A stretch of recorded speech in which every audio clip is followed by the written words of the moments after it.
cordial saludo. Bienvenidos a esta masterclass sobre claves y estrategias para el cobro de tu cartera en el sector salud. Soy Jesús Albrey González, CEO de González Páez Abogados. Somos una firma aliada de consultor salud en los asuntos jurídicos que precisamente tienen que ver con impacto sectorial. Y uno de ellos es claramente el impacto del flujo de recursos y de la recuperación de cartera. Quiero compartir algunas claves y estrategias que utilizamos desde nuestra gestión para que ese recaudo de cartera se haga un poco más efectivo, entendiendo varios factores importantes. Lo primero que tenemos que establecer es que cuando hablamos de cartera, no todo es cartera. A veces tenemos la concepción de que todos los recursos que se adeudan son cartera, pero cartera realmente lo que logra estar reconocido en los estados financieros de la entidad responsable de pago para efectos de los escenarios de conciliación. Si bien para la IPS puede ser cartera todo lo que haya generado una facturación que ya haya sido aceptada por la entidad, muchas veces estas diferencias de información no permiten tener claridad sobre qué escenario estamos trabajando. En ese orden de ideas hemos dividido esta presentación en 4 clases de cartera. Cartera corriente, ¿cierto? Que es aquella que ya se encuentra debidamente reconocida por los estados financieros de las dos entidades. Los conflictos derivados o originados en el flujo de recursos son aquellos escenarios donde ya hay una facturación, pero no hay consolidada como tal una cartera, o por lo menos no desde la entidad responsable de pago. Aquí tenemos los conflictos de glosas y devoluciones, las no autorizaciones, las no radicaciones o no reconocimientos, o algunos escenarios de desequilibrio económico del contrato o los no ajustes de la UPC que año a año fija el gobierno. Por otro lado, también tenemos la cartera de aquellas entidades que están en procesos de intervención administrativa para administrar o de intervención para liquidar por parte de la Superintendencia Nacional de Salud. Y esta cartera entonces será esa que se origine precisamente en este tipo de escenarios, haciendo especial énfasis ya en aquella que hace parte de procesos liquidatorios de EPS. Y por último, ya la finalización de la liquidación de la EPS, qué hacer con esa cartera que queda no pagada a la finalización del proceso liquidatorio y cuáles pudieran ser algunas claves o estrategias para gestionar de manera efectiva esa cartera. En ese orden de ideas, iniciamos con nuestra cartera corriente, la cartera que tenemos reconocidas las dos entidades en los estados financieros. ¿Qué hacer? Muchas veces se nos pregunta, ¿nos vamos con el proceso ejecutivo? ¿Nos vamos por la vía de la función jurisdiccional a través de la Superintendencia Nacional de Salud? ¿Insistimos con la gestión de cobro? Yo quiero compartir varias experiencias que creo que pueden servir para tomar una mejor decisión. El proceso ejecutivo, en mi opinión, dentro del sector salud, no tiene la fuerza suficiente que debería tener, precisamente por un escenario que se llama el principio de la inembargabilidad de los recursos, que está establecido en la ley estatutaria y que ya se ha venido cerrando jurisprudencia en torno precisamente a ese principio de inembargabilidad. Sin embargo, debo dejar algo absolutamente claro.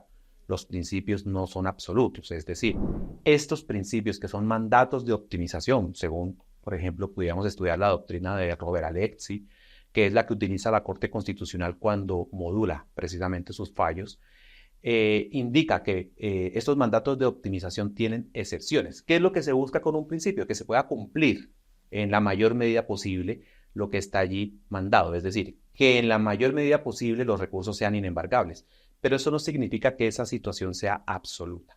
Claro que existen excepciones y las excepciones vienen dadas, digamos, desde el orden jurisprudencial, con algunas interpretaciones que seguramente no compartimos en unos últimos fallos en sede de tutela que ha realizado la Corte Constitucional y que seguramente será objeto de análisis ya en sentencias de unificación. Por eso es que el proceso ejecutivo no tiene la fuerza que debería tener para que sea efectivo en la gestión. Claro, tenemos que utilizarlo cuando ya estamos a puertas de tener escenarios de caducidad o prescripción de las facturas o de las acciones de cobro, precisamente porque el proceso ejecutivo es el que logra interrumpir precisamente ese escenario de caducidad o de prescripción. Pero si podemos utilizar estrategias diferentes que puedan tener un mayor impacto y un mejor resultado, seguramente es lo que queremos revisar. Entonces, lo primero que debemos decir es que la función jurisdiccional de la Superintendencia Nacional de Salud se muestra adecuada cuando sabemos utilizar de manera correcta la función de inspección, vigilancia y control. Yo le aconsejo a las entidades apoyarse en los escenarios de función de inspección, vigilancia y control frente a las distintas etapas que puede tener el flujo de cartera corriente o inclusive los escenarios de reconocimiento de flujo de recursos, porque precisamente allí pues vamos a tener la posibilidad de acudir directamente ante el juez natural del sector salud, que es la función jurisdiccional, por un lado, y por otro tratar de lograr mediante estas vías tener escenarios de reconocimiento y de acercarnos entre las partes. Sin embargo, también es importante tener clara la estructura de la Superintendencia Nacional de Salud establecida en el decreto 1080 a efectos de poder entender entonces en qué área de la superintendencia debo acercarme cuando tenga un incumplimiento por parte de una entidad responsable de pago. Yo insisto que nos debemos acompañar en los escenarios de función jurisdiccional de Superintendencia Nacional de Salud, así como en las funciones de inspección, vigilancia y control de la Superintendencia Nacional de Salud. Y precisamente aquí vamos a esto que vemos en pantalla, que es el control disciplinario de la Procuraduría General de la Nación, cuando la superintendencia o los funcionarios de la superintendencia no cumplan o eviten cumplir por acción u omisión sus funciones públicas, podemos activar la competencia de la Procuraduría General de la Nación para que inicie procesos sobre estos servidores públicos que, digamos, no están cumpliendo adecuadamente con sus funciones dentro del sistema. Entonces, esa cartera de EPS activas pudiéramos decir que se debe agotar en primera instancia con el acompañamiento de inspección, vigilancia y control para tratar de obtener un resultado. En el evento en que definitivamente no tengamos ningún resultado, entonces sí tendremos que empezar a pensar en vías judiciales que permitan aplicar esto que les he dicho, desde las excepciones a los principios de inembargabilidad, tener mucho cuidado en la estructuración del título. Ya la jurisprudencia, no solamente de las altas cortes, sino en sede de jueces de categoría municipal, jueces de categoría circuito o tribunales de circuito, han venido ya cerrando filas en torno a que la factura debe contener no solamente los requisitos del estatuto tributario y todo el procedimiento de facturación electrónica, sino los soportes aplicables conforme a la modalidad de pago.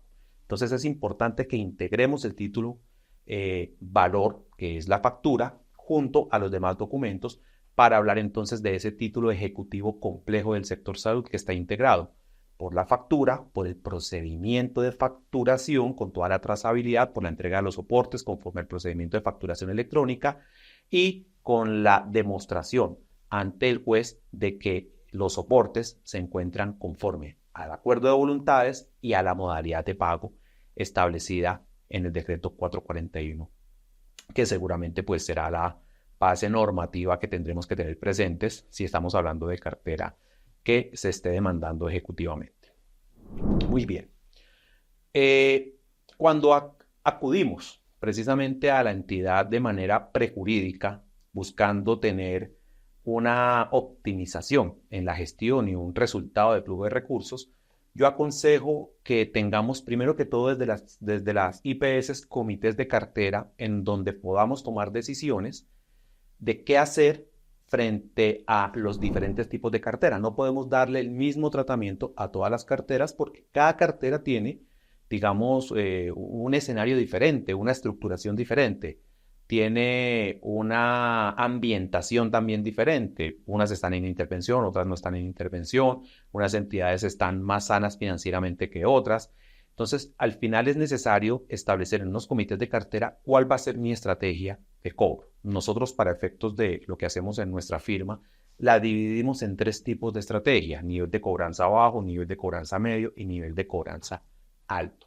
¿En qué radica la diferencia? Pues nivel de cobranza bajo es aquel nivel de cobranza en el que necesitamos mantener unas buenas relaciones con la entidad responsable de pago. No queremos irnos en un conflicto de manera directa, sino lo que buscamos es, mediante mecanismos de concertación, de conciliación, de saneamiento de cartera, de mesas de trabajo, primero que se reconozca la cartera en los estados financieros, segundo que se superen los conflictos de glosas, devoluciones, no radicaciones, no reconocimientos, no reajustes de contratos, para lograr en ese escenario, pues, reconocer la cartera y poder suscribir un acuerdo de pago que le sirva a las dos partes.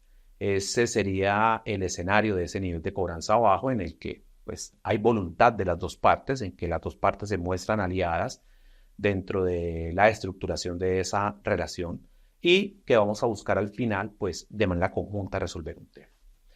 Nivel de cobranza medio ya nosotros lo hemos establecido cuando la entidad responsable de pago se muestra renuente a efectuar reconocimientos, a efectuar reuniones, a efectuar este tipo de concertaciones de manera directa. Por lo tanto, tenemos entonces que empezar a apoyarnos en derechos de petición, en acudir a la Superintendencia Nacional de Salud, pero buscando siempre mantener la relación en principio. Sin embargo, la IPS puede decir, me interesa es recuperar mi cartera, si puedo mantener las relaciones con la entidad responsable de pago, perfecto, pero digamos que si coloco en una balanza, al final tendrá más peso recuperar la cartera que mantener la relación. Eso es el nivel de cobranza medio, en donde colocamos en una balanza esos dos escenarios y al final tendremos que tener un cobro un poco más fuerte para que superemos precisamente esa falta de comunicación o esa inacción por parte de la entidad responsable de pago frente a la cartera. Y el nivel de cobranza alto es donde definitivamente ya no hay relación, donde las relaciones están totalmente rotas y aquí lo que se necesita es recuperar la cartera por cualquier razón, o porque se está en riesgo de pérdida o porque tenemos riesgo de que la entidad responsable de pago entre en una medida de intervención o en una especie de cesación de pagos.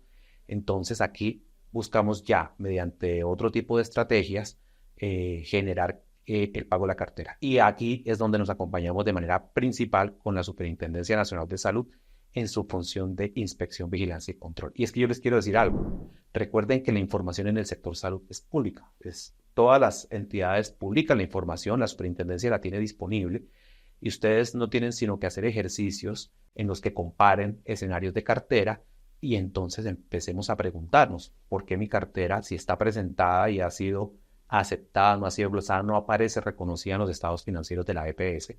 ¿Por qué razón se me está generando acciones dilatorias para erradicar mi facturación o para generar un reconocimiento de la misma? Y sobre eso tenemos que pedirle explicaciones a la Superintendencia Nacional de Salud. También tendremos que hacerles saber a la Superintendencia Nacional de Salud de esas malas prácticas que se dan en algunas entidades responsables de pago cuando se niegan a erradicar la facturación, cuando se niega a reconocerla en ciertos periodos dentro de los estados financieros o cuando empiezan a realizar maniobras financieras para que al final la cartera no se refleje en la realidad de los estados financieros, sino que aparezcan instrumentos de acuerdos de pago, instrumentos fiduciarios, etcétera, que seguramente no muestran la realidad de las cifras del sistema.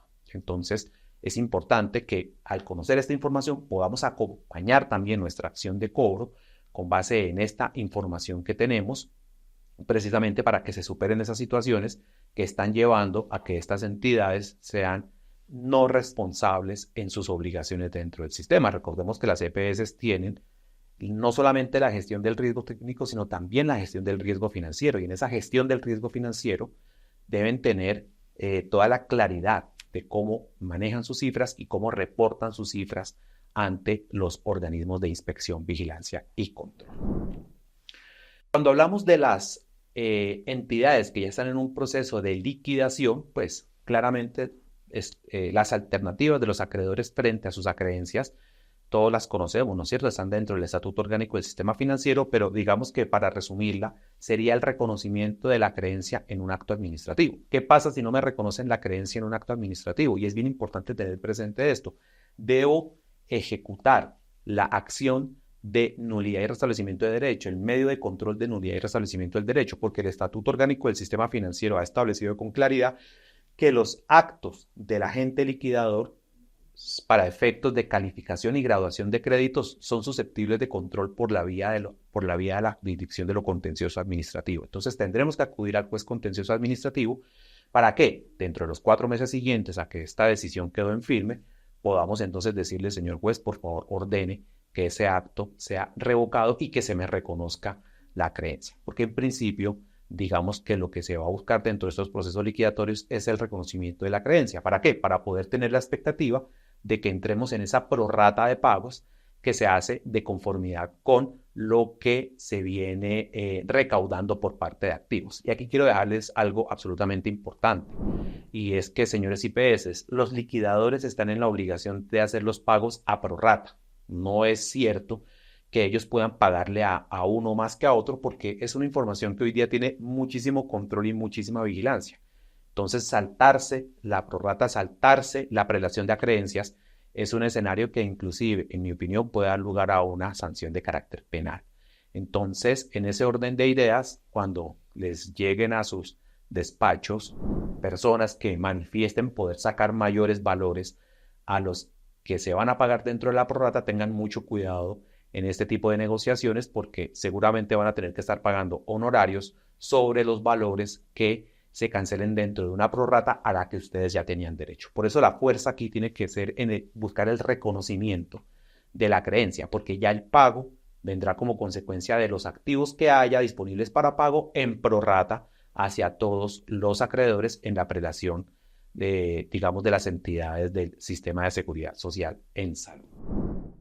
Finalizado el proceso liquidatorio, claramente quedan unas obligaciones que no se podrán pagar con cargo a los recursos que estaban siendo administrados por esta EPS que ya termina su liquidación en el sistema. Y aquí entonces viene la disyuntiva de qué hacer. ¿Demandamos al Estado? ¿No demandamos al Estado? ¿Iniciamos acción directamente contra los socios de la EPS, como por ejemplo el caso del Grupo Comeva, que ya se están planteando algunas acciones de levantamiento de velo corporativo, alguna responsabilidad de los socios y administradores por parte de algunas IPS, o planteamos la alternativa de demandar al Estado? En mi opinión, yo creo que la relación de los prestadores en el sistema es desequilibrada.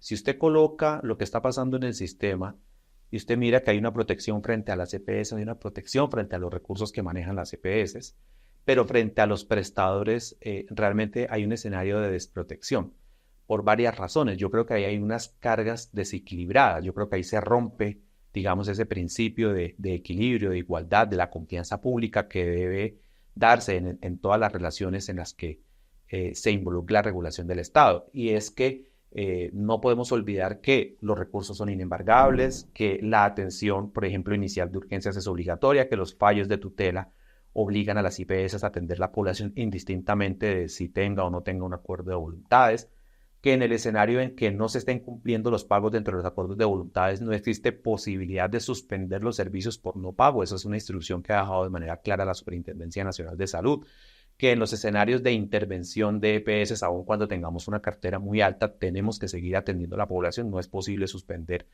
los servicios en este escenario. Entonces, todas esas situaciones, en mi opinión, hacen que la posición de las IPS sea una posición desequilibrada en el sistema, que tengan que asumir cargas que no están obligadas a asumir, como por ejemplo la carga del financiamiento. Es que si al final usted no recibe el pago de la prestación de servicios que hizo, usted está financiando el sistema con cargo a la actividad propia de la IPS, con cargo al pago de médicos, insumos, servicios, tecnologías, etcétera, porque al final esto se queda sin pagar. Y si ustedes analizan, esto ha sido, digamos, una rueda giratoria que se ha venido dando. Nomás analicemos el caso: pacientes de Salud Coop liquidada, pasan a Café Salud liquidada, pasan a Medimás liquidada. Entonces, todos estos pacientes que al final han recibido, digamos, la dimensión del derecho a la salud, al final estas IPS terminan sin recibir los pagos, a pesar de que el Estado sí cumplió con la garantía de atender a estos pacientes, de garantizarles el derecho a la salud. Por eso es que yo creo que esa relación entre el paciente y el sistema, donde la EPS es apenas una intermediaria, no exime de responsabilidad al Estado. Y aquí nosotros creemos entonces que se debe aplicar la cláusula general de responsabilidad del Estado, establecida en el artículo 90 de la Constitución Política, que dice precisamente que el Estado responderá patrimonialmente por las acciones u omisiones. Y por último, pues invitarlos a que generen escenarios de prevención del riesgo en el flujo de recursos. Es decir, no tenemos que llegar a unas carteras tan altas, sino que podamos empezar a tomar decisiones cuando ya veamos que la cartera está teniendo un comportamiento que no es el adecuado. Y este escenario preventivo es un escenario que debe estar incorporado dentro de todas las IPS. ¿Cómo se hace? Se hace a través de manuales específicos de cartera, pero no manuales generales, sino manuales por contrato, por entidad responsable de pago, por, digamos, tipo de contratación, modalidad de pago, etcétera. Y en general todos estos escenarios en los que tengamos claridad de cómo se están haciendo los procesos de conciliación, de saneamiento de cartera, de contestación de glosas, qué estamos ejecutando, si estamos siendo efectivos desde el principio cuando empezamos a tener los primeros problemas de no reconocimiento o simplemente dejamos acumular esto y al final, cuando ya se vuelve un problema muy difícil de resolver, es que vamos a tomar acciones. Yo invito a que los prestadores de servicios en salud incorporen dentro de sus procesos y dentro de sus políticas la prevención del riesgo en el flujo de recursos para minimizar precisamente los riesgos y tener una cartera obviamente mucho más sana para que al final se pueda cumplir esta actividad tan importante que es la prestación de servicios de salud en las condiciones en que el sistema ha dicho que se debe cumplir: oportunidad, calidad, eficiencia, pero sin dejar de lado también la retribución a los prestadores de servicios en salud por los servicios que se presten de manera efectiva. Aquí les dejo los datos de contacto si en algún momento sienten que podamos apoyarlos en cualquiera de estas etapas, en las etapas de gestión de recuperación de cartera, en las etapas de planeación estratégica, en las etapas de prevención frente al tema de flujo de recursos. Con el mayor gusto, dentro de la Alianza de Consultor Salud estamos súper atentos a acompañarlos para precisamente hacer equipo y minimizar estos riesgos que hoy día pues son muy complejos y muy complicados, y de alguna forma hay que ir tomando cartas en el asunto. Muchísimas gracias, espero que disfruten el resto de sus actividades y nos vemos en una siguiente masterclass.